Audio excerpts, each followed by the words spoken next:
नमस्कार, मैं हूं सुशांत सिन्हा। एलएसी पर चीन की चाल एक बार फिर नाकाम हो गई है। लद्दाख के चुशुल में 12 घंटे बैठक चली है और इस बैठक में भारत ने चीन को साफ साफ शब्दों में समझा दिया कि भारत 1 इंच जमीन से पीछे नहीं हटने जा रहा है। दोनों देशों के कोर कमांडर्स की बैठक में पैंगोंग सो यानी पैंगोंग झील पर सहमति नहीं बन पाई। चीन ने पैंगोंग सो इलाके में, सो मतलब झील को कहते हैं, तो पैंगोंग झील कहिए या पैंगोंग सो कहिए, पैंगोंग सो इलाके में 3 किलोमीटर पीछे हटने का प्रस्ताव दिया था, जिसे भारत ने ठुकरा दिया। चीन ने शर्त रखी कि वो फिंगर 4 से फिंगर 6 तक पीछे हट जाएगा, लेकिन इसके लिए भारत को फिंगर 2 तक पीछे हटना होगा। भारत ने चीन के इस प्रस्ताव को सिरे से खारिज कर दिया। हालांकि सूत्र बता रहे हैं कि दोनों देशों के बीच गलवान घाटी में सहमति बनने की उम्मीद जग गई है। जून के महीने में चीन के साथ कोर कमांडर लेवल पर अब तक 3 बार बैठक हो चुकी है। कोई पहला मौका नहीं था, 3 बार। पहली बैठक 6 घंटे चली, फिर 11 घंटे और अब 12 घंटे, यानी कुल मिलाइएगा तो मामला जो है वो 30 घंटे के आसपास बैठता है। और ये बार बार बैठक होने के बाद भी 6 जून को मोल्डो में दोनों कमांडर्स के बीच सेना को हटाने पर सहमति बनी, लेकिन 15 जून की रात चीन ने धोखा दिया, यह आपको पता है। फिर 22 जून को स्ट्रक्चर्स हटाने पर चीन राजी हुआ। अब 30 जून की मीटिंग में सूत्र बता रहे हैं कि गलवान घाटी को लेकर सहमति बन गई, लेकिन पैंगोंग सो पर चीन अड़ा हुआ है कि भारत भी पीछे हटे। भारत डटा हुआ है कि हमारा इलाका है, हमारे पीछे हटने का कोई सवाल ही नहीं उठता। बातचीत में कोई खास नतीजा निकला ऐसा नहीं कहा जा सकता, लेकिन लद्दाख में भारत की वायुसेना एक्टिव है। लेह से अमित पालित ने एक रिपोर्ट भेजी है, वो आपको दिखाता हूं।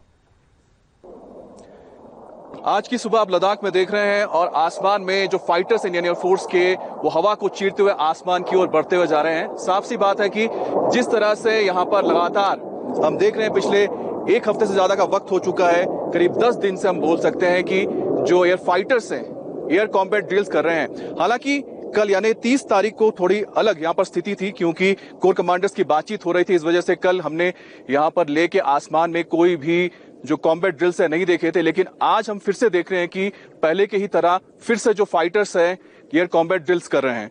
कल की जो बातचीत हुई थी उसमें आपको बता दें कोई नतीजा नहीं निकला है और शायद यही वजह है कि जो स्टेटस को एलएसी पर बना हुआ है अब भी वही है। इसी वजह से हमारे जो फाइटर्स हैं रेगुलर अपने जो एयर कॉम्बैट ड्रिल्स है उसको आज भी कर रहे हैं।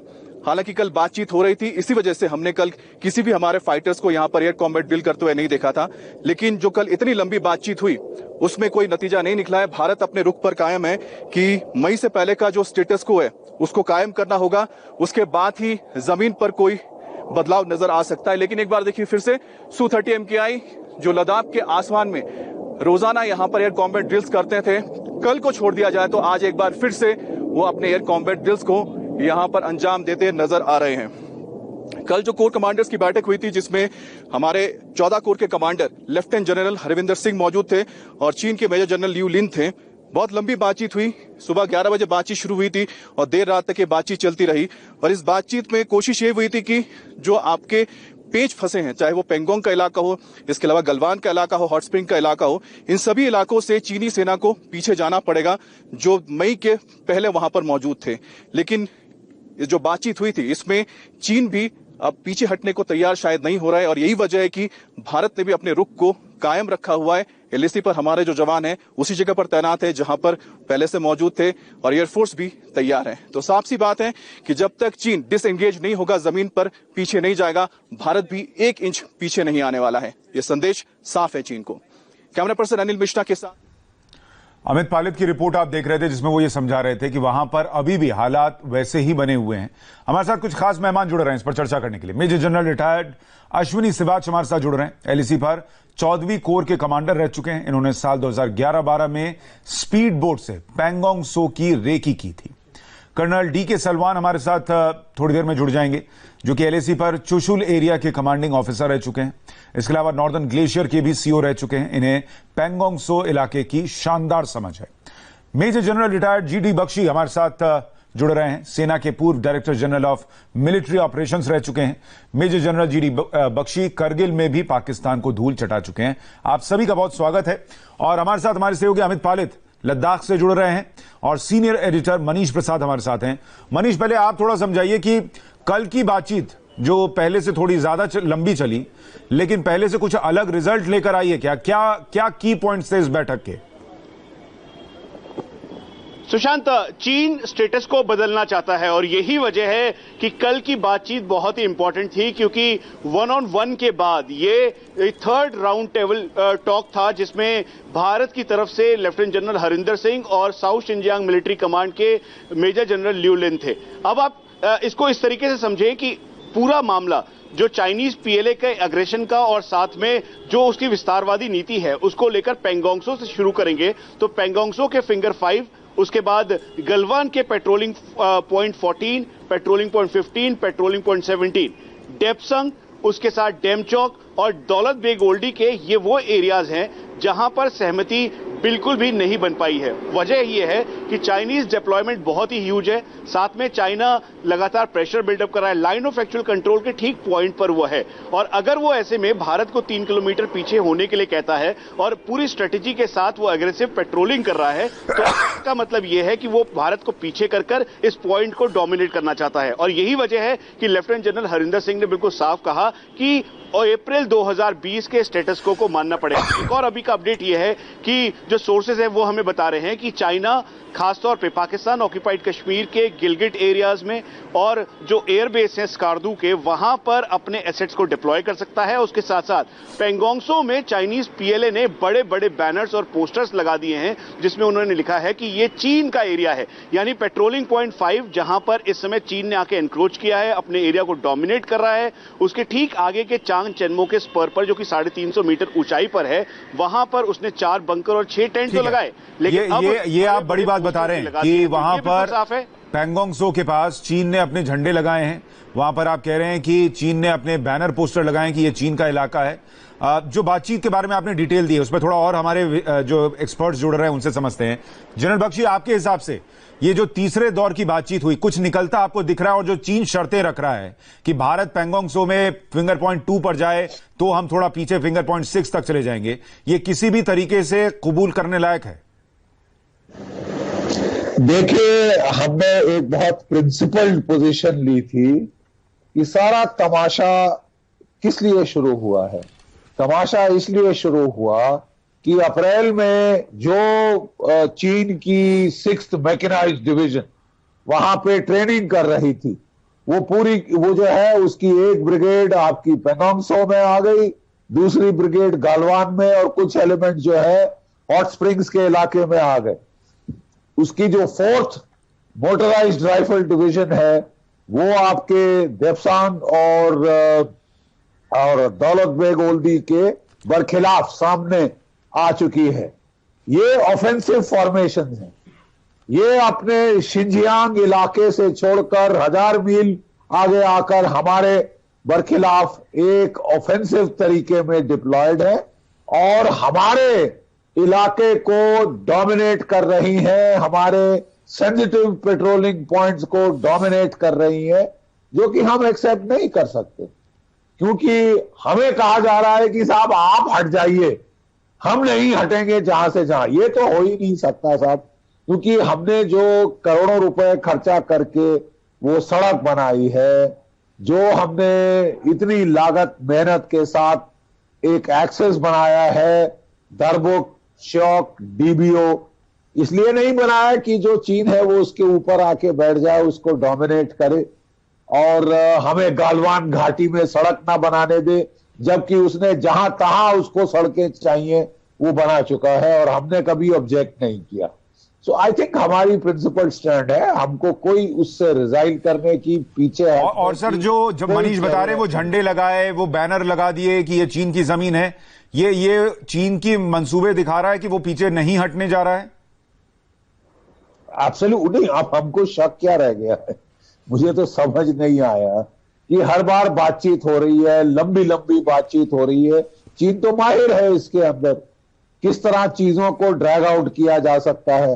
अरे साहब, इतने वो कोई दशकों से आपके साथ जो है ड्रैग आउट कर रहा है। एलएसी के ऊपर जो टॉक्स हैं, बाउंड्री डिलिमिटेशन टॉक्स हैं, 23 साल तो बाउंड्री डिलिमिटेशन टॉक्स चलते चलते हो गए। ना उसने अभी तक अपनी परसेप्शन कि क्या है एलएसी की वो नक्शे पे मार्क करके दी है, ना जमीन पे समझाई है, और टॉक्स चली जा रही है। हर साल होती है और हर साल आगे बढ़ जाती है। ठीक है, यानी बातचीत से कोई हल आपको नहीं लग रहा कि निकलने जा रहा है। जनरल सिबाच, आपके हिसाब से आपने उस इलाके की रेकी भी की हुई है, आप अगर दर्शकों के लिए समझा सकें कि पैंगोंग त्सो में अगर चीन इस तरीके से फिंगर 6 तक जाने की बात करता है और हमसे कहता है फिंगर 2 तक जाइए आप, तो इसका स्ट्रैटेजिकली हमारे लिए क्या मायना बनता है? हालांकि भारत तो ऐसा करने नहीं जा रहा, लेकिन इसके पीछे सोच क्या है? पहले तो सुशांत, मैं वहां पर चीफ ऑफ स्टाफ था 14 कोर में 2011-12 में, कमांडर नहीं था। और दूसरी बात जो बताया कि वहां पर जो बात आपने बताई ये बिल्कुल ठीक है। देखो, आपको ये फिंगर 1 से लेके फिंगर 8 तक है, और फिंगर हम मानते हैं अपना जो लाइन ऑफ जो एक्चुअल कंट्रोल है फिंगर 8 तक जा रहा है, और चीन मानता है कि कहीं फिंगर 2 या कभी 4 बोलता है। मगर मेरा मतलब यह है आज की तारीख में चीन को फिंगर 4 से फिंगर 8 तक छोड़ना पड़ेगा। ये हमारे लिए बहुत इंपॉर्टेंट है। अगर चीन फिंगर 4 और 8 के बीच में जैसा जमावड़ा अभी बना दिया है उसको कंटिन्यू रखता है तो वो स्ट्रेटेजिकली भी हमारे अगेंस्ट है, क्योंकि वहां से जो लुकुंग एरिया है जहां पर हमारी स्पीड बोट वगैरह खड़ी थी उसको भी आराम से वो डोमिनेट करता है। पूरे का पूरा जो लेक है उसको डोमिनेट करता है। जो 45 किलोमीटर वाला लेक हमारी तरफ है पैंगोंग त्सो, और करीब 90 किलोमीटर उनकी तरफ है, तो वो इलाका भी वो डोमिनेट कर मतलब अगर वो फिंगर 6 तक भी गया सर तो हमारा नुकसान ही है, हमारा कोई फायदा नहीं है। हाँ देखो सुशा, ऐसा है कि आज फिंगर 6 पे गया, कल को दोबारा फिर आ जाएगा। मेरा मतलब है आपको पीछे कर देगा फिंगर 2 पे, और आप खुद फिर 6 से दोबारा 4 में आ सकता है, क्योंकि उसकी सड़क है फिंगर 4 से 8। आपको पता है 1999 में जब कारगिल युद्ध था तो उसने रोड बना ली थी, तो उसका कम्युनिकेशन बड़ा आसान है। तो आप उसको 6 से 4 में दोबारा आने के लिए नहीं रोक सकते, और आप 4 से 2 में चले जाओगे। तो ये एक प्रकार इसकी गेम प्लान है। चीन इस चीज के लिए माहिर है। चीन को कहे कि 10 घंटे 11 घंटे बातचीत जो करता है वो आपको थका देता है, वेयर आउट कर देता है, और बार बार वही बात बोलता रहेगा। तो इसलिए जो चीन 2 कदम आगे 1 कदम पीछे, तो ये चीन की टैक्टिस है, इस पे नहीं आना चाहिए। ये देखिए सर, ये जो आप लोग बार बार बताते थे कि चीन की स्ट्रैटेजी यही है कि 2 कदम पहले आगे बढ़ जाओ, फिर 1 कदम पीछे खींचो और ये दिखाओ कि मैं तो पीछे गया, लेकिन सच्चाई ये है कि तुमने 1 कदम तो हासिल कर ही लिया। वही है कि वो फिंगर 4 तक आने की बात करते करते आप कह रहे हैं मैं फिंगर 6 तक चला जाता हूं। भाई आप तो फिंगर 6 तक आ गए, हमारा क्लेम तो फिंगर 8 तक है, तो आप तो 2 फिंगर आगे बढ़ गए। तो ये भारत को कबूल नहीं हो सकता, ये दोनों आप स्पष्ट कर रहे हैं। मैं थोड़ा गलवान वाली पर भी बात करूंगा सर। एक बार अमित पालित हमारे साथ लद्दाख से जुड़ रहे हैं। अमित, वहां से और क्या ग्राउंड रिपोर्ट है आपके पास? देखिए सुशांत, सबसे पहली बात तो आपको बता दूं कि हम लोग पैंगोंग की बात करें, गलवान वैली की बात करें, लेकिन एक और जगह है जो बहुत अहम है, वो है डेप्सांग का इलाका। क्योंकि डेप्सांग के इलाके में भी जो चीनी फोर्सेज है बॉटल नेक तक पहुंच चुकी है। और साथ ही साथ आपको बता दें वहां पर कराकोरम पास जो बहुत अहम रोड है जो भारत के पास है, उसके बहुत ही करीब में चीन का काफी पहले से बेस मौजूद है। और वहां पर अभी एक जो सैटेलाइट तस्वीर आई है उसमें साफ देखा जा रहा है कि चीन ने वहां पर अपना नक्शा बना दिया है, और नीचे उसने चीनी भाषा में अपनी जो नारेबाजी होती है वो भी लिख चुके हैं। तो साफ तौर पर कि सिर्फ पैंगोंग का इलाका नहीं है या हॉट स्प्रिंग का इलाका नहीं है या फिर गलवान वैली भी नहीं है। चौथा जो इलाका है जो कल की बातचीत में शामिल था वो था डेप्सांग का इलाका। डेप्सांग के इलाके में भी चीन को पीछे हटना होगा। आपको बता दें कि डेप्सांग के इलाके में भारत ने क्या वहां पर डिप्लॉयमेंट किया है। भारत ने वहां पर अपने आर्मर्ड ब्रिगेड को वहां पर तैनात कर दिया है, जिसमें आपको बता दें 2 रेजिमेंट है, और बताया जा रहा है शायद है कि 3रा रेजिमेंट भी वहां पर तैनात किया जाएगा। तो भारत ने उस इलाके पर अपनी स्थिति इसलिए मजबूत रखी है क्योंकि कराकोरम पास भारत नहीं छोड़ सकता, दौलत बेग ओल्डी का एयरफील्ड है, और साथ ही साथ सियाचिन भी वहां से पास पड़ता है। दूसरी बात आपको बता दें, जो जनरल शिवास कह रहे थे मैं उससे सहमत हूं, क्योंकि चीन की देखिए जो जिसे कहते हैं ना सलामी स्लाइस, उसका एक स्ट्रैटेजी है सलामी स्लाइस, धीरे धीरे वो काटता है फिर उसको दूसरे हिस्से से अलग कर देता है। लेकिन भारत ने यहां पर जो स्ट्रैटेजी को समझ कर क्या काम किया है कि भारत कह रहा है आप 10 घंटे बात करेंगे, हम भी 10 घंटे बात करेंगे, 20 घंटे बात करेंगे, 20 घंटे बात करेंगे। आपको यहां पर 6 महीने रुकना, हम 1 साल तक यहां पर रुकने के लिए तैयार है। दिक्कत यहीं पर ही आ रही है कि चीन के लिए मुश्किल हुआ है कि भारत उसके हिसाब से चल रहा है जो उसके लिए उल्टा पड़ रहा है। और अब देखना होगा कि बातचीत कितनी लंबी जाती है। मुझे लगता है हम देखिए एक एक एरिया को समझने की कोशिश कर रहे हैं। पैंगोंग त्सो पर अमित ये बहुत स्पष्ट हो गया, जो बाकी मेहमान भी कह रहे हैं कि स्थिति वही होनी चाहिए, फिंगर 8 पर चीन, फिंगर 4 पर भारत, और दोनों जैसे भारत फिंगर 8 तक जाता था वो होना चाहिए। बख्शी साहब आपको जोड़ना चाह रहे हैं? देखिए, मैं जरा एक चीज आपको क्लियर करना चाहता हूं। बेसिक प्रॉब्लम क्या है? बेसिक प्रॉब्लम नहीं कि हमें 150 गज जमीन या 100 गज जमीन चाहिए, ठीक है साहब, और वो इतनी वाइटल है कि उसके लिए युद्ध भी हो सकता है। बेसिक प्रॉब्लम ये है कि उसकी 2 ऑफेंसिव फॉर्मेशन हमारे खिलाफ आके तैनात हो गई है, ज्यादातर वो अपने बॉर्डर्स में है, सिवाय जैसे पोंगोंग सो में बता दिया गया है कि फिंगर 8 से फिंगर 4 जो कि परसेप्शन के मुताबिक हमारा इलाका है, उसमें वो आके अपना पांव जमा गई हैं। और पेट्रोल पॉइंट 14 पे जहां भी वो अंदर घुसा था उसमें वो अपना पांव जमा गई हैं। और कहा यह जा रहा है कि शायद जो तंबू इतने बलिदान के बाद कर्नल संतोष कुमार और उनके आदमियों ने हटाया था, जलाया था, वो वापस अपनी जगह है। और अब वो एक जगह और खोल दी है, वो है देपसांग, और वहां भी हमारे बड़े वाइटल इंटरेस्ट थ्रेटन कर रहा है। प्रॉब्लम है उसकी 6th मैकेनाइज्ड डिवीजन और 4 मोटर राइफल डिवीजन जो कि वहां पे तैनात कर दी गई हैं हमले की बिल्कुल पोजीशन के अंदर। उनके टैंक्स, उनके आर्मर्ड पर्सनल कैरियर, उनके सारे फौजी और उनका तोपखाना सब आगे हमले की पोजीशन में आया हुआ है। इन्हें वापस जाना होगा क्योंकि ये एक हमले की इंटेंट दिखाता है। 1 अप्रैल में जहां भी ये थे, इन्हें वहां जाना होगा। पर सर जाएंगे कैसे, यही तो सवाल है। बातचीत से जा नहीं रहे, अपने झंडे लगा रहे, तंबू लगा रहे, अपने टैंक लगा रहे, जाएंगे कैसे? या सुशांत, तो वही तो मैं कह रहा हूं, हम जहां कोशिश कर रहे हैं कि बातचीत से इन्हें पीछे जाने के लिए कहा जाए। अगर ये मान जाते हैं तो बहुत अच्छा, नहीं तो आपके पास केवल एक जो है विकल्प वो रह जाएगा, वो है कि आप इनको काइनेटिक फोर्स के साथ इजेक्ट करें, क्योंकि ये तमाशा हर साल हम नहीं होने दे सकते। मतलब आप कह रहे सीधा युद्ध कीजिए फिर, क्योंकि उन्होंने भी टैंक लगाए, हमने भी लगाए हैं, तो युद्ध ही होगा फिर, कोई छोटी मोटी बात तो होगी नहीं। या सुशांत, वही तो मैं कह रहा हूं, काइनेटिक फोर्स, मैं बड़ा टेक्निकल शब्द, आप टेक्निकल शब्द यूज कर रहे हैं, मैं वो कर रहा हूं जो पब्लिक को समझ में आए कि युद्ध की बात कर रहे हैं आप। बिल्कुल बिल्कुल, आपके पास और कोई विकल्प नहीं रहेगा। जनरल सिवाच, आपके हिसाब से जो बख्शी साहब कह रहे हैं कि बातचीत से नहीं होना, ये नहीं होना, और अगर होना होता तो अब तक शायद 30 घंटे में हो गया होता, अब युद्ध ही जरिया है। देखो सुशांत, मेरा थोड़ा सा नजरिया अलग है कि युद्ध तो एक लास्ट रिजॉर्ट होना चाहिए, क्योंकि ना भारत लड़ना चाहेगा ना चीन लड़ना चाहेगा, क्योंकि नुकसान उसको ज्यादा होना है भारत से ज्यादा। मगर उसके अलावा भी तरीका है उस पर प्रेशर डालना। देखो, एक प्रेशर टैक्टिस कर रहा है चीन, जो जिस प्रकार से बख्शी साहब बोल रहे हैं, मैं बिल्कुल सहमत हूं कि उसने फोर्स लेवल बहुत बढ़ा लिया लाइन ऑफ एक्चुअल कंट्रोल में। मगर हम भी कम नहीं है, हमने भी अपना फोर्स लेवल बढ़ा लिया। हमारे पास भी टैंक, आर्टिलरी, एयर डिफेंस और आपके एपीसी सब आ गए। तो मेरा मतलब यह है कि आपको प्रेशर डालना है, आपने मानना नहीं है। और मुझे पूरा विश्वास है चीन जो है आपको टेस्ट कर रहा है। चीन जो है बाद में धीरे धीरे ढीला पड़ेगा। आपको प्रेशर रखना है। अगर आप प्रिपेयर्ड हैं, लड़ाई के लिए प्रिपेयर हैं, तो चीन लड़ेगा नहीं। आप इक्वली स्ट्रांग हैं तो लड़ाई नहीं होगी। ठीक है सर, देखिए दो अलग अलग व्यूज आ गए। हमारे साथ कर्नल डीके सलमान भी जुड़ गए हैं। सलमान साहब, बहुत स्वागत आपका। हमारे साथ दो रक्षा विशेषज्ञ हैं, दोनों अनुभवी हैं। एक जनरल कह रहे हैं कि अब बातचीत से चीन समझेगा नहीं, ठोका ठोकी का वक्त है। एक जनरल कह रहे हैं कि नहीं नहीं, बातचीत कीजिए, बातचीत से ही चीजें सुलझ जाएंगी। अब आप बीच में एक तीसरी राय दीजिए ताकि 2-1 की स्थिति बन सके।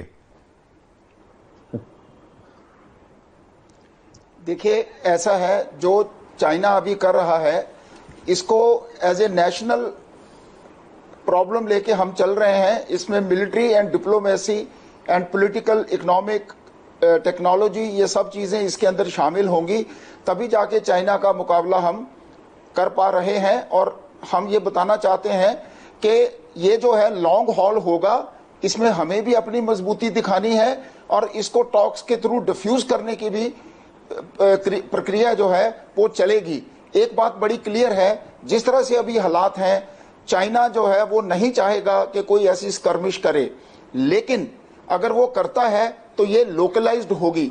हो सकता है आने वाले टाइम में हम कोई ऐसे कॉन्टिजेंसी प्लान करें कि हम उसको उस एरिया में हिट करें जहां पे कि वो कमजोर है, और हो सकता है कि उसका बदला लेने के लिए उसने जो अपनी फोर्सेस पीछे लगा रखी हैं G219 के एरिया में, वो उनको आगे लेकर आएगा। तो अभी जो कशमकश चल रही है, इस कशमकश को हमें पूरी तरह से मुकाबला करना है। और जो हम कहते हैं ठीक है सर, दो जनरल्स, तीन रक्षा एक्सपर्ट्स में से इसको रखना, दो कह रहे हैं बातचीत कीजिए, बख्शी साहब कह रहे हैं कि बातचीत से ये चीन समझने वाला नहीं है, इसकी दुम सीधी नहीं होने वाली है। बख्शी साहब, आप कुछ कहना चाह रहे हैं? मुझे एक छोटा सा ब्रेक लेना है, ब्रेक के बाद आपके पास सीधे लौट रहा हूं, इस चर्चा को आगे बढ़ाएंगे और दूसरे इलाकों के बारे में भी समझेंगे जहां चीन और भारत, एलएसी पर भारत और चीन के बीच तनाव लगातार कायम है, बातचीत का सिलसिला भी चल रहा है, लेकिन उस बातचीत से कुछ निकलता फिलहाल नहीं दिख रहा। और इसी पर हम चर्चा कर रहे हैं कि जो हालात बने हुए हैं इसको बदलने का जरिया क्या है, बातचीत या फिर जैसा जनरल बख्शी कह रहे हैं कि काइनेटिक फोर्स का इस्तेमाल कीजिए, टेक्निकल टर्म में काइनेटिक फोर्स कह लीजिए, आम भाषा में युद्ध कह लीजिए, और बाकी दो एक्सपर्ट्स कह रहे हैं कि नहीं, बातचीत कीजिए। बख्शी साहब, आप कुछ जोड़ना चाह रहे थे? जी, मैं कहना यह चाह रहा था कि हमारा तजुर्बा क्या है बातचीत का।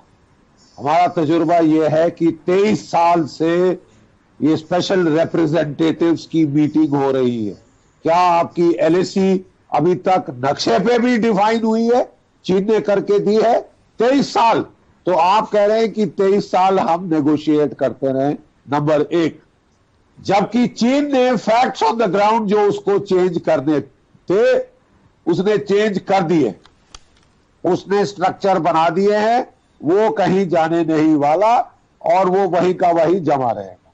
नंबर तीन, क्या ये देप्सांग जो है, जो 2013, 2014, 2017 में जो हुआ था, ये क्या उसके जैसा है? नहीं।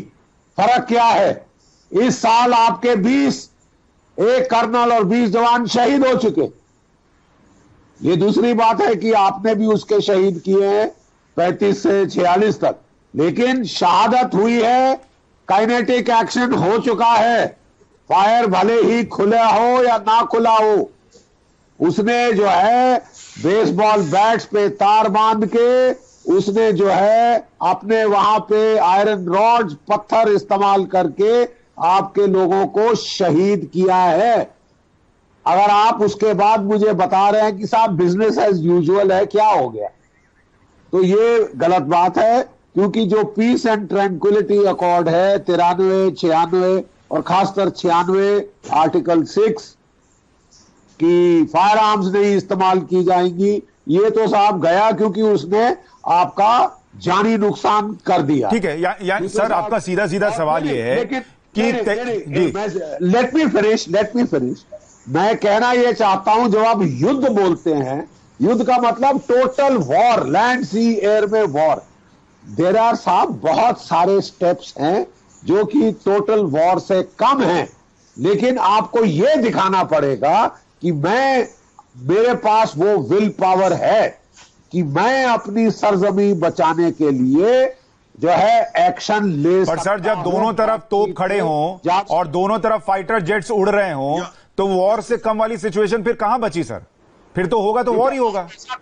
नहीं, तो हम कह रहे हैं कि साहब आप अपने वहां पे आत्मसमर्पण कर दीजिए, अगले साल फिर यही होगा, उसके अगले साल फिर यही होगा। ठीक है, आप मुझे, ठीक है, मैं आत्मसमर्पण की बात नहीं कर रहा हूं सर, मैं बस समझने की कोशिश कर रहा हूं कि अगर हम वॉर की बात करते हैं, क्या हम उस अल्टीमेट कॉन्सिक्वेंसेस को समझने के लिए, देखने के लिए, झेलने के लिए तैयार भी हैं? उस पर भी थोड़ी चर्चा करूंगा सर, एक छोटा सा ब्रेक लेना पड़ रहा है। भारत और चीन की बातचीत में क्या निकला, इस पर एक्सपर्ट से बातचीत करेंगे, लेकिन सबसे पहले बात एक ऐसी तस्वीर की जो हर कश्मीरी को झकझोर देगी। जम्मू कश्मीर के सोपोर में आतंकियों ने सीआरपीएफ की पेट्रोलिंग पार्टी पर हमला किया। इस हमले में सीआरपीएफ का एक जवान शहीद हो गया है, 3 जवान घायल हुए। हमले में एक स्थानीय निवासी की भी मौत हुई है। सुरक्षा बलों ने आतंकियों की गोली से एक बच्चे को बचाया। इस बच्चे की तस्वीर सामने आई। बच्चे की तस्वीर को देखिए, यह तस्वीर बयां करती है कि कायर आतंकी किस कदर खौफजदा हैं। आतंकी अब बच्चे को भी निशाना बनाने की कोशिश कर रहा है। यह उस वक्त की तस्वीर है जब सेना के लोगों ने इस बच्चे को बचा लिया। इस बच्चे के पिता को आतंकियों ने मार दिया, लेकिन बच्चा पिता के साथ उस वक्त मौजूद था। और जो तस्वीरें आप देखेंगे, कुछ तस्वीरें हम आपको दिखा नहीं पा रहे हैं, ये तब की तस्वीर है जब वो सेना की गाड़ी में बैठा है, उसे चॉकलेट दिया गया है ताकि उसका मन बहल सके, क्योंकि उसने अपनी आंखों के सामने अपने पिता को मरते देखा है। आतंकियों ने उस व्यक्ति को भी निशाना बनाया। आप सोचिए, जो बच्चे के साथ था। इन आतंकियों का कोई धर्म हो सकता है क्या? इन आतंकियों का कोई ईमान हो सकता है क्या? यह तस्वीर आप देखिए, आपका कलेजा कचोट जाएगा कि पिता की लाश पड़ी है और बच्चा उस पर बैठा हुआ है। बगल में आपको एक सैनिक दिख रहा है, उसने इशारा करके उस बच्चे को धीरे से बुलाया क्योंकि वहां पर फायरिंग चल रही थी और बच्चे को अपने पास बुलाकर उसे सुरक्षित किया। ये चौथी तस्वीर जिसमें आपको इशारा करके वो सैनिक उस बच्चे को अपनी तरफ बुलाता हुआ दिख रहा है ताकि बच्चे को बचाया जा सके और वहां पर पिता की लाश पड़ी है। आप सोचिए कितना दर्दनाक ये लम्हा है कि वो बच्चा अपने पिता के ऊपर बैठा है, उसे पता भी नहीं कि पिता का इंतकाल हो चुका है, पिता की मौत हो चुकी है किसी आतंकी की गोली से। और ये जम्मू कश्मीर की कहानी है, ये जम्मू कश्मीर की तस्वीर है। जिन आतंकियों के साथ कई बार लोग खड़े होते हैं, पत्थरबाज खड़े होते हैं, वहां के कुछ स्थानीय लोग खड़े हो जाते हैं, वो देखें कि वो आतंकी क्या कर रहे हैं, किस तरीके से स्थानीय लोगों को ही मार रहे हैं। मंजूर मीर हमारे साथ जुड़ गए हैं। मंजूर, इस पूरे वाकये के बारे में जो तस्वीरें हम दिखा रहे हैं उसके बारे में थोड़ा दर्शकों को विस्तार से बताइए। देखिए सुशांत, आज सुबह बारामूला जिले के सोपोर के मॉडल टाउन में मिलिटेंटों ने सीआरपीएफ की पेट्रोलिंग पार्टी पर हमला किया और इस हमले में सीआरपीएफ का एक जवान शहीद और 3 जवान घायल हुए हैं, जिनमें से 2 जवानों की हालत काफी गंभीर बताई जा रही है। उसी दौरान मिलिटेंटों ने सीआरपीएफ की पेट्रोलिंग पार्टी पर हमला किया। बताया जा रहा है कि ये बच्चा जो है अपने दादा के साथ जो है कार में जा रहा था और जैसे ही फायरिंग हुई तो इसे गोली लगी और बच्चा जो था वो काफी देर तक, क्योंकि वो मासूम बच्चा है, 3 साल का बच्चा था, उसकी समझ में कुछ नहीं आ रहा था और वो अपने दादा के पास जो है काफी देर तक लेटा हुआ था। उसके बाद वहां पर तैनात सीआरपीएफ के जवानों ने सबसे पहले उस बच्चे को अपनी ओर से बुलाया और वो बच्चा तस्वीरों में आप देख सकते हैं सीआरपीएफ के जवान की ओर जा रहा है और उसके बाद जम्मू कश्मीर पुलिस और सीआरपीएफ ने मिलकर उस बच्चे को जो है उस स्पॉट से रेस्क्यू किया। तो तस्वीरें जो सामने आई तो तस्वीरों को देखकर जो है काफी दर्दनाक तस्वीरें हैं। ये कहानी बयान खुद अपने आप में ये तस्वीरें करती है कि एक मासूम बच्चा जो है अपने दादा के साथ बैठा हुआ है। ये तस्वीरें झंझोड़ के रख देती है निसंदेही। इस तरह की तस्वीरें जब सामने आ जाती है तो फिलहाल मिलिटेंटों की तलाश जो है वो यहाँ पर बड़े। मंजूर, अभी बच्चा कहाँ पर है? देखिए बच्चा जो है जम्मू कश्मीर पुलिस ने ले लिया है, उनकी कस्टडी में है, क्योंकि ये जानने की कोशिश की जा रही है कि जिस शख्स की सिविलियन की मौत हो गई है वो कहाँ का रहने वाला है। पूरी जानकारी जो है वो अब इकट्ठा की जा रही है। जो हमें जानकारी मिल रही है, हम इसको स्पॉट पे मौजूद है, उसी स्पॉट पर जहाँ पर आज सुबह ये घटना घटी है, जहाँ पर ये मिलिटेंट अटैक हुआ है। लोगों से जो जानकारी यहाँ पर मिल रही है उसके मुताबिक ये बच्चा जो है दादा के साथ कुपवाड़ा की तरफ जा रहा था और ये श्रीनगर से आया था यहाँ पे। तो यहाँ पर जब ये अटैक हुआ तो उसके बाद जो है इसे गोली लगी और काफी देर तक इसके दादा का शव जो था वो नीचे पड़ा हुआ था और ये बच्चा जो है उसे काफी देर तक देख रहा था। उसके बाद पुलिस ने इसे अपने बच्चे को जो है अपने गोद में उठा के उसे पुलिस स्टेशन ले लिया है और फिलहाल सारी जो जानकारी है वो इकट्ठा की जा रही है। लेकिन राहत और की बात यही है कि बच्चा जो है वो सही सलामत है। उसके कपड़ों पर खून के निशान जरूर दिखाई दे रहे हैं लेकिन वो बच्चा सही सलामत है। जी मंजूर, पुलिस की कस्टडी में है अभी। ये एक आप अच्छी बात बता रहे हैं कि बच्चा कम से कम सुरक्षित है, उसे चोट नहीं आई है, लेकिन उसके मन पर गहरी चोट जरूर लगी होगी। अपने दादा को उसने अपनी आंखों के सामने मरते देखा है। बख्शी साहब, मैं कई बार सोचता हूं कि वो जो लोग आतंकियों के जनाजे में शामिल होते हैं, वो जो लोग उन्हें बचाने के लिए पत्थर फेंकने लगते हैं, उनको ऐसी कौन सी तस्वीर होगी जो ये समझाएगी कि वो क्या कर रहे हैं, कितना गलत कर रहे हैं, किनका साथ दे रहे हैं? क्या इस तस्वीर में वो दम हो सकता है कि एक बच्चा, उसके सामने उसके दादा को मार दिया गया और उसकी डेड बॉडी पर वो बैठा है सड़क पर? देखिए, ये एक बहुत ही मर्म स्पर्शी दृश्य है, जमीर को हिला देता है इंसान के, और जो दुख तकलीफ है आवाम की उसको बिल्कुल दिखाता है। और हम हमेशा देखिए जब हम वहां ऑपरेट कर रहे थे, हमारा प्रिंसिपल होता था be nice to the people, be nasty to the terrorist. लेकिन ये जो टेररिस्ट है इसका ना कोई दीन, ना कोई ईमान, ना इसमें कोई दया, ना कुछ। सिविलियन को मार दिया, बच्ची को मार दिया, और ये जो है ये लोगों का हितैषी नहीं। ये जो पाकिस्तान है ये आखिरी कश्मीरी तक भारत से लड़ना चाहता है, आखिरी कश्मीरी तक भारत से लड़ना चाहता है। सारे कश्मीरी मर जाएं इसे कोई फिक्र नहीं है, इसको तो वहां का पानी चाहिए, इसको तो कश्मीर का पानी चाहिए। और अच्छा है कि ये चीज लोगों के सामने अब आ रही है ताकि उनकी भी आंखों से पर्दा नीचे गिरे और वो असलियत पहचाने कि किसके लिए वो पत्थरबाजी के लिए उनको पैसे देकर उकसाया जा रहा है, ये उन्हीं के लोग मार रहा है। और कम से कम ऐसी चीजों से बचने के लिए उन्हें किसी एनकाउंटर साइट के आसपास न जाने की कोशिश करनी चाहिए। यहां तो उन्होंने सीआरपीएफ के कॉन्वॉय पे हमला किया और उसमें सिविलियन कोलैटरल डैमेज हो गए सो हो गए, उसे कोई परवाह नहीं कि सिविलियंस को भी उसने चपेट में लिया है। ये अब जो चेहरा है असली आतंक का, मुझे लगता है कि जब अब लोगों के सामने आपने आज प्रदर्शित किया है, जरूर कहीं ना कहीं तो जनरल सिवाच, आपके हिसाब से वहां जो स्थानीय लोग हैं उन पर उनके अंदर भी ये तस्वीर जो है वो एक गूंज पैदा कर पाएगी कि कर क्या रहे हैं, क्या हो रहा है, और आसपास जो आतंकियों को मदद दी जाती है उसके बारे में सोचे जरा इस तस्वीर को, इस बच्चे को देखकर।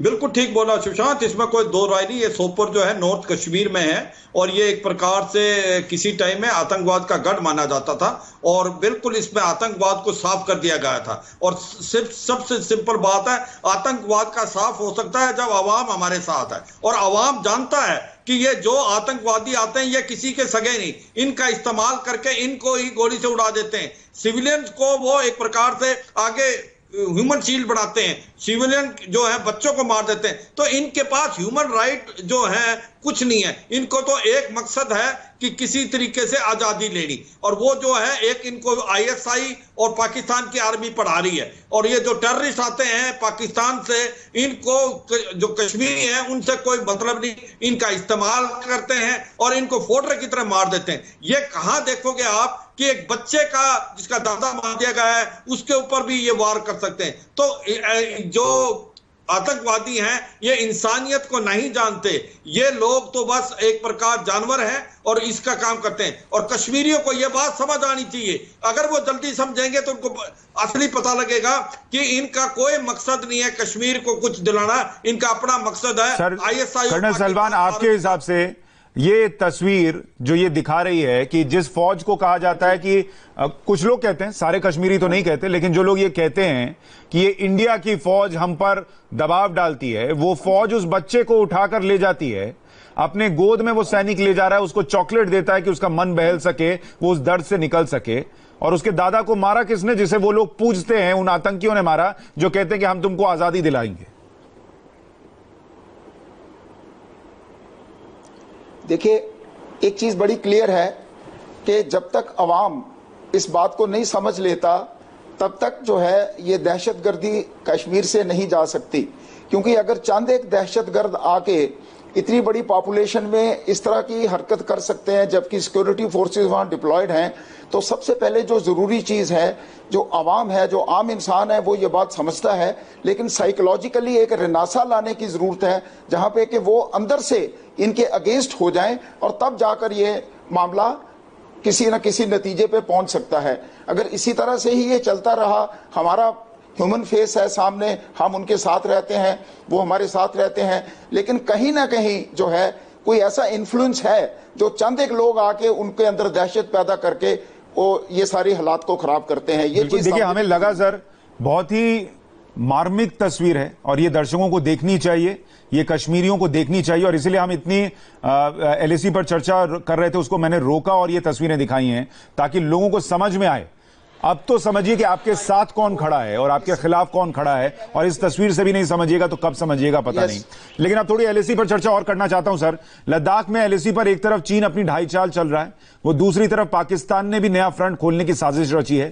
खुफिया सूत्रों से खबर मिली है कि पाकिस्तान ने पीओके में गिलगित बाल्टिस्तान में अपनी आर्मी की 2 डिवीजन को तैनात कर दिया है। साफ है कि पाकिस्तान अब खुलकर चीन के साथ आ गया है। अगर भारत और चीन के बीच युद्ध के हालात बनते हैं तो पाकिस्तान भारत के खिलाफ दूसरा फ्रंट बनाने की कोशिश कर रहा है। पाकिस्तान की साजिश सिर्फ यही नहीं है, सूत्र बता रहे हैं कि चीन से भारत की तनातनी के बीच पाकिस्तान कश्मीर घाटी में अपने आतंकियों से गड़बड़ी फैलवाने की कोशिश कर रहा है। इस वक्त कश्मीर में करीब 100 पाकिस्तानी आतंकी एक्टिव हैं। पाकिस्तानी एजेंसी आईएसआई भारत के साथ बॉर्डर और एलओसी पर बैट ऑपरेशन की भी तैयारी कर रही है, तो ये जानकारी भी निकल कर आ रही है। जनरल बख्शी, एक तरफ तो हम एलएसी पर उधर जितनी टैंक इधर उतनी टैंक, उधर जितने फाइटर जेट्स उतने इधर फाइटर जेट्स, लेकिन अगर ये पाकिस्तान में जो हो रहा है, गिलगित बाल्टिस्तान में जो हो रहा है, क्या ये भारत के लिए चिंता का विषय है? नहीं, चिंता का विषय है, लेकिन मतलब घबराने का विषय नहीं है, क्योंकि हमारे फोर्स लेवल्स 2 फ्रंट वॉर के लिए स्ट्रक्चर किए गए थे और वो एडिक्वेट हैं पाकिस्तान को भी सबक सिखाने के लिए। वो पाकिस्तान को भी सबक सिखाने के लिए एडिक्वेट हैं। मैं एक बारी फिर तवज्जो ले जाना चाहूंगा चीन के साथ सिचुएशन पे। मेरा कहना यह है कि अगर चीन फिजिकल ऑक्यूपेशन कर रहा है और वो दिखा रहा है कि साहब मैंने फैक्ट्स ऑन ग्राउंड चेंज कर दिए हैं, तो अब समय आ गया है कि भारत को भी जो जो हाइट्स चाहिए अपनी सड़क की प्रोटेक्शन के लिए उन्हें पकड़ लेना चाहिए, because possession is 9/10 of the law. अब आप वेट करें कि साहब वो हमारी रोड पे खाली हिस्सों को आज आप उसको यहां से अपना मकसद हासिल कर लेने दें, अगले साल आके वो फिर आपकी सड़क की हाइट्स पकड़ ले और आपके वो जो है जो आपने करोड़ों रुपए खर्चा किए हैं उसको बेकार करे। आपको कहीं ना कहीं एक फर्म स्टैंड लेना होगा। चीन चाह रहा है कि by use of force without war वो आपको इतना डरा धमका दे, पोस्चरिंग से इतना डरा धमका दे कि आप उसके सामने तकरीबन साइकोलॉजिकल आत्मसमर्पण कर दें। जो वो करें, वो जो वो चाहता है आप वो कर दें, चुपचाप से दुम दबा के आप बोलें कि जी नहीं ये मेरी जमीन नहीं है। ऐसा नहीं हो सकता। हमको इस बार बताना होगा कि आपने हालात बदले हैं, आपने जानी माली नुकसान किया है और it cannot be taken as business as usual. ये कोई मतलब नहीं कि साहब जैसे था वैसे हो, चलता रहेगा, क्या फर्क पड़ता है। वो भी बैठा है, हम भी बैठे हैं। वो थ्रेटन कर रहा है आपकी सड़क को। जनरल सिवाच क्या कर रहा है? ठीक है, आप ये कह रहे हैं कि थ्रेटन कर रहे हो। अगर कर्नल सलमान आप जो कहना चाह रहे हैं वो जोड़ते हुए ये भी बताएं, मैं अब आपके पास ही आ रहा हूं कि क्या ये चीन की तरफ से ये भी दिखाता है कि उसको ये लगा कि एलएसी पर हम ये प्रेशर बनाएंगे तो भारत झुक जाएगा और नहीं झुक रहा, इसलिए वो ये कोशिश कर रहा है कि गिलगिट बाल्टिस्तान में पाकिस्तान की मदद से एक प्रेशर दूसरी तरफ से बनाओ, क्योंकि वहां वाला प्रेशर काम नहीं कर रहा। हेलो, देखिए ऐसा है, इस वक्त जो हालात हैं इंटरनेशनल लेवल पे, चाइना ने कितने फ्रंट खोल रखे हैं। पहले तो उसने साउथ ईस्ट एशिया में मलेशिया के साथ, इंडोनेशिया अभी यूएनओ में चला गया। हेलो जी जी सुन रहे हैं सर आपको। इंडोनेशिया यूएनओ में चला जा रहा है कि उनके वाटर्स के। आप आवाज आ रही मेरी? आ रही है सर, आ रही है। Hello hello. तो चाइना जो है उसने कई फ्रंट खोल रखे हैं। उधर उसने तवांग स्ट्रेट्स क्रॉस करके उनको वो थ्रेटन कर रहा है। उधर वो कनाडा के साथ, ऑस्ट्रेलिया के साथ, उधर वो पेंडेमिक जो फैला हुआ है, ये जो इकोनॉमिक स्टेट है उसकी अपनी खराब हो रखी है, उसके अंदर अपनी इतनी अनएम्प्लॉयमेंट है, उसके इंटरनल फ्रिक्शन है। तो ये सारी चीजें दर्शाती हैं कि ये लड़ाई इतनी जल्दी से नहीं हो सकती, बिकॉज इसके लिए कुछ एक कंडीशंस क्रिएट की जाती हैं जो कि अभी चाइना के फेवर में नहीं है। यस, मैं ये बात मानता हूं जो जनरल बख्शी साहब ने कही है कि वो अगर चाहता कि हम घबरा जाएंगे, हम घबराएंगे नहीं। उन्हें भी अपना फोर्स दिखाना है, हमें भी दिखाना है। हम ग्राउंड फोर्स के ऊपर नहीं जाएंगे, हम उन मुद्दों को टच करेंगे जो कि ग्राउंड के ऊपर जो होता है उसको डिक्टेट करते हैं। ग्राउंड के ऊपर हमारे लोग जो बैठे हुए हैं वो बिल्कुल सिचुएशन को सही जानते हैं और सिचुएशन को कंट्रोल में रखे हुए हैं। अगर वो 2 डिवीजन ले आया तो इट मीन्स नथिंग। हम लोग भी तैयार बैठे हैं, इतनी जल्दी ये सब चीजें नहीं। ठीक है, देखिए ये आप दोनों ने बड़ी बात कही है कि वहां 2 डिवीजन ले आने से हमको कोई फर्क नहीं पड़ता, 2 क्या 4 ले आओ, हम फिर 8 ले आएंगे। तो ये दर्शकों को बहुत क्लैरिटी मिली है, क्योंकि ये खबर सुनने के बाद दर्शकों को लग रहा था कि अगर 2 तरफा हमला हुआ तो भारत के लिए कोई परेशानी तो नहीं खड़ी होगी। अनुभवी लोग बता रहे हैं कि ऐसी कोई स्थिति नहीं है। सर मैं आपके पास आ रहा हूं, एक छोटा सा ब्रेक लेना है सर, माफी चाह रहा हूं। एक छोटे से ब्रेक के बाद फिर हम इस चर्चा को आगे एलएसी पर भारत और चीन के बीच जो तनातनी चल रही है उस पर हम चर्चा कर रहे हैं। तमाम मेहमान हमारे साथ बने हुए हैं। जनरल सिवाच मैं आपके पास आ रहा हूं, पहले एक रिएक्शन मनीष का ले लूं। मनीष, अभी जो हम खबर बता रहे थे पाकिस्तान के गिलगिट बाल्टिस्तान में जो 2 डिवीजन लगाई गई हैं, भारत की तैयारी क्या है उसको लेकर? सुशांत, अगर आप सीक्वेंस के हिसाब से देखेंगे तो तौर पर खासतौर पर गिलगिट और बल्टिस्तान में करीबन 2 डिवीजन पाकिस्तान ऑक्यूपाइड कश्मीर में पाकिस्तान ने लगाई है और पूरी तरीके से समझा जा रहा है इंटरप्रिटेशन और इंटरसेप्शन के साथ कि चाइनीज पीएलए के कहने के बाद ही इसको यहां पर डिप्लॉय किया गया है। साथ में स्कार्दू एयरबेस पर चाइनीज पीएलए ने अपने जो एक एयर स्ट्रिप है उसका इस्तेमाल करने के लिए कहा गया, उन्होंने कहा है। अब पेंगोंगसो की बात, जिस फॉर्मेशन और ऑर्बिट यानी ऑर्डर ऑफ बैटल की बात जनरल बख्शी बता रहे थे, दरअसल यहां पे 362 और 363 बॉर्डर रेजिमेंट पेंगोंगसो के इलाके में है। उसके साथ 6 motorised division, 4 mechanised infantry division और 6 मैकेनाइज्ड मोटराइज्ड इन्फेंट्री डिवीजन को डेप्सांग से लेकर दरबुक के इलाके, डेप्सांग से लेकर ये जो पूरा एरिया है डीबीओ तक का, वहां पर डिप्लॉय किया गया है। कुल मिला के चाइनीज पीएलए की संख्या 30 से 35 हजार है। लेकिन अब हम आपको ये बता दें कि भारतीय सेना की तैयारी क्या है। करीबन 45,000 जवान जो कि 4 अलग अलग डिवीजन के हैं वो यहां पर हैं। उसके साथ साथ आर्टिलरी भारतीय सेना की, आर्मर्ड और एयर डिफेंस मैकेनिज्म पूरी तरीके से यहां पर किलेबंदी के तौर पे 1:9 रेशियो में भारतीय सेना, यानी जितनी उनकी तैयारी है उनसे ज्यादा ही है, आप ये बता रहे हैं दोनों ही जगहों पर। जनरल सिवाच, आप अपनी प्रतिक्रिया दे रहे थे। बिल्कुल, देखो मैं ये बताऊंगा सुशांत, इसमें कोई शक नहीं कि भारत बिल्कुल पूरी तरीके से याद है। अगर ये 4 डिवीजन लेके आ गया है चीन, तो हमारे पास एडुकेट फोर्स है। ये कितनी फोर्स है बताने की जरूरत नहीं है, मगर हमने बहुत तैयारी कर ली है। देखो ये एक सारा गेम चेंज इस तरीके से हुआ है जब से ये रोड बनी है दरबुक, शोक, दौलत बेग, ओल्डी। इससे क्या हो गया, ये जो सब सेक्टर नॉर्थ को जाता है इसकी अहमियत बढ़ गई। ये काराकोरम पास से 8 किलोमीटर साउथ में। इसके कारण क्या हो गया कि भारत के अंदर कैपेबिलिटी आ गई है कि आप चाइना पाकिस्तान इकोनॉमिक कॉरिडोर को भी काट सकते हैं, काराकोरम हाईवे को भी आप कर सकते हैं। और कहीं ना कहीं पाकिस्तान को डर लग गया है कि ये 2 डिवीजन लगाने का, क्योंकि गिलगिट बाल्टिस्तान में भी यहां से जाया जा सकता है। और इसके साथ साथ जो अक्साइचिन का एरिया है उसका तरफ भी ये गेटवे माना जाता है, जो इनकी रोड जाती है G219 जो लासा से सिंगजांग जाती है। तो एक प्रकार से चीन भी इसको देख के बुखला गया है और उसको लगता है कि कहीं ना कहीं ये रोड बनने से भारत की कैपेबिलिटी आ गई सब सेक्टर नोट से एक प्रकार से अक्साइचिन जाने की भी और गिलगिट बाल्टिस्तान जाने की। जो ये स्कार्दू का एयर फील्ड इस्तेमाल करने की बात हुई है वो इसलिए हुई है कि चीन के जो एयरफील्ड हैं अपनी तिब्बत के अंदर, चाहे होपिंग है या दूसरी एयरफील्ड है, उनकी हाइट ऊंची है और वहां से पेलोड नहीं ले जा सकते। और हमारी सारी, चाहे वो श्रीनगर की है, अंबाला की है या पठानकोट की है या लेह की है, वो नीचे हाइट में है और हम पेलोड ले जा सकते हैं। इसलिए पाकिस्तान से इन्होंने स्कार्दू का एयरफील्ड ले लिया है। वहां पर IL-70 है, 8 एयरक्राफ्ट डालते हैं, J-10 40 एयरक्राफ्ट। एक प्रकार से अभी इसमें कोई डाउट नहीं कि चीन और पाकिस्तान का कलूजन हो रहा है। इसके लिए हमें तैयार रहना पड़ेगा। जो जनरल बख्शी साहब बता रहे थे, मैं उस चीज से इससे सहमत हूं कि आप पूरी तैयारी रखो लड़ाई की, और अगर मान लो कुछ नई बात बनती तो आप अल्टीमेट के लिए भी तैयार होने चाहिए, मगर पहले डिप्लोमेसी और टॉक्स करो।